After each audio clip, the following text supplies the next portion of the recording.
আজকে চলে গিয়েছিলাম নার্সারিতে গরমের কিছু ফুল গাছ আনার জন্য। তো প্রথমেই চোখে পড়লো অ্যালোভেরা এই নয়নতারা। আর ভিতরের দিকে এসে দেখছি এখানে অনেক ধরনের গাছের কালেকশন রয়েছে, যেগুলো গরমে প্রচুর ফুল দিয়ে থাকে। আর এই লাল পাতা গাছগুলো কিন্তু ভীষণই সুন্দর। এখান থেকে কি কি গাছ নিলাম সেটা তোমাদেরকে পরের ভিডিওতে দেখাবো। আর এইখানে দেখো হ্যাঙ্গিং বাস্কেটে অনেক ধরনের গাছ রাখা আছে। আর এই যে এইগুলো হচ্ছে কাঠগোলাপের চারা। আর এই ফুলগুলো কিন্তু ভীষণই সুন্দর।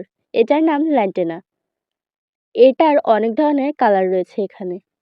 আর এইদিকে বোগেনভেলিয়ার অনেকগুলো গাছ রয়েছে, বিভিন্ন কালারেরও আছে। কিন্তু আমার কাছে এই কালারটা ভীষণই সুন্দর লেগেছে। ফুলটা দেখতেও যেমন, কালারটাও তেমন সুন্দর। তোমাদের কাছে কেমন লেগেছে কমেন্টে জানিও। আর শেষে রয়েছে এই করবি, এই গোলাপি আর সাদা কালার। আমার চ্যানেলটাকে সাবস্ক্রাইব করে দিও।